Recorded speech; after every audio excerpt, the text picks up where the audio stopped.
The woolly mammoth, the cave bear, the saber-toothed tile of them, gone. And yet one species, no fur, no fangs, its young crying through the night, survived. Not just survived, dominated. The reason wasn't in their bodies. It was in their brains. Specifically, 3 behavioral codes. 3 programs that evolution installed line by line to solve a single problem: how to survive when being alone means certain death. These 3 programs were written during the Ice Age, and they have never been uninstalled from your brain. Today, I'll show you exactly how they were formed, and why removing them might be a mistake. To understand these 3 programs, we need to go back to the place where they were written. 21,000 years ago, Earth was a different planet. Ice covered 1/3 of all land. Average temperatures were 8 degrees Celsius colder than today. And in that world, a single individual, no matter how strong, could not survive a single winter. So what did they do? The answer wasn't fire. It wasn't clothing. It wasn't weapons. It was something that, right now, is controlling your behavior. And you have no idea. Evolution is not a story about the strongest. It's a story about those who learned how to be indispensable to each other. And that difference changed everything. Let me show you the scale of the problem. The average sapiens band back then, 20 to 50 people. Their foraging territory, hundreds of square kilometers. Winter lasting 6 months.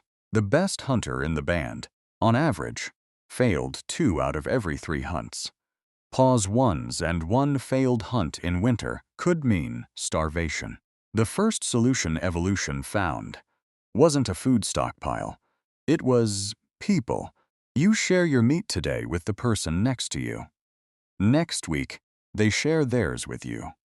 This wasn't kindness. This was biological insurance. But this sharing system had a fatal flaw. What stops someone from taking their share and never giving back? The answer is sitting inside your brain, right now. Psychologist Lida Kosmais discovered this in the 1990s. The human brain has a dedicated module, built to do one thing: detect cheaters, not general logic. A separate circuit, tuned separately, sensitive to a degree that is unsettling. In Hirsch's experiments, subjects solved identical logic problems.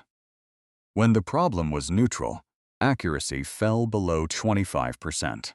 When the exact same problem was framed around someone cheating, accuracy shot up to 75%. Same brain, same difficulty, different context. But here is the question no one asks. If this module is that sensitive, what happens when it fires incorrectly? When the person labeled a cheater is actually innocent? In a band of 30 people, with no courts, no lawyers, how do you defend yourself? And this is when science found Shanidar 1, a Neanderthal skeleton, 40 years old, discovered in Iraq. Analysis of the bones showed his left arm had been broken in childhood. It had withered, nearly useless, blind in one eye, deaf in one ear. With all of those disabilities, he lived to 40 years old during the Ice Age.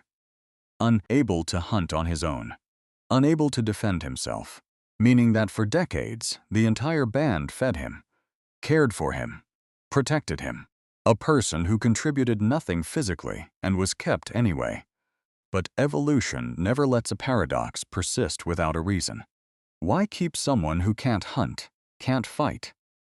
The answer came from anthropologist Kristen Hawkes in the 1990s. And it overturned everything we thought we knew about the elderly. Hawkes observed the Hadza people in Tanzania and noticed something strange. Older women, those well past reproductive age, never stopped working, digging tubers, gathering fruit, caring for grandchildren, and children with a grandmother living nearby grew faster, were healthier, survived more often. This is why women live longer than men. Not biological accident. Evolution selected for women who lived long enough to become a living library of knowledge for the whole band.